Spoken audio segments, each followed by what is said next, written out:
Ekspedisi di gurun es Antartika tentu saja tidak akan mudah. Baru saja memulai perjalanan, dua petualang ini sudah mendapat masalah.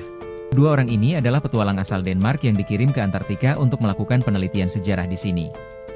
Sebenarnya mereka tidak hanya berdua, melainkan mereka terdiri dari beberapa anggota yang menjadi satu tim besar. Mendengar itu, semua anggota penelitian merasa cemas dan pada akhirnya tidak ada satupun dari para prajurit yang mau ikut langkah yang diambil oleh kapten. Setelah melewati perjuangan yang sangat panjang untuk menemukan kembali bukti penelitian penting di gurun ini, Kapten Mikkel dan anggotanya Ivar sangat kecewa, karena ternyata pasukannya sudah pulang meninggalkan mereka begitu saja, dengan sengaja, karena pasukan yang pulang duluan sudah membuatkan mereka sebuah pondok dan meninggalkan beberapa makanan. Tapi Kapten dan juga Ivar masih yakin bahwa pasukan mereka akan kembali dan menjemput mereka. Namun ada yang aneh dengan markas mereka, palang yang menjadi pengunci pintu terbuka, dan ternyata saat mereka pergi, pasukan mereka datang untuk menjemput. Terlihat dari catatan yang ditinggalkan oleh pasukan militer. Pasukan militer pun sudah mengambil keputusan dan meyakini bahwa Kapten Mikkel dan Ivar sudah meninggal dalam ekspedisi gurun es yang mereka lakukan. Orang kepercayaan kapten yang sudah pulang duluan masih yakin bahwa Kapten Mikkel dan Ivar masih hidup, dan meminta untuk penjemputan sekali lagi. Namun kepala pemerintahan menolak karena butuh biaya besar. Kapten dan Ivar sempat mengalami perseteruan karena kapten merasa Ivar menyalahkan dirinya. Sebab Kapten Mikkel lah yang membuat keputusan untuk pergi beberapa hari meninggalkan markas.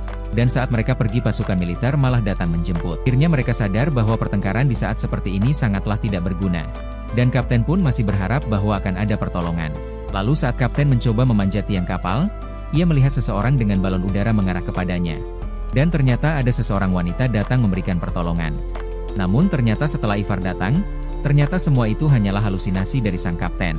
Melihat kapten dengan kondisi seperti ini, Ivar pun memutuskan untuk mengambil tindakan sendiri dan melanjutkan untuk berburu karena persediaan makanan sudah semakin tipis. Saat dipergoki oleh Ivar bahwa kapten sedang berhalusinasi, kapten pun malah sangat marah dan Ivar mengira bahwa kapten akan menyerangnya. Tapi ternyata kapten meminta Ivar untuk memecahkan benjolan di lehernya yang disebabkan oleh hewan liar yang menggigit lehernya itu. Namun ternyata kapten masih belum bisa terlepas dari halusinasinya dan malah ia merasa bahwa wanita yang selalu muncul di pandangannya meminta kapten untuk menyerang Ivar yang selama ini sudah setia mendampinginya di ekspedisi kali ini.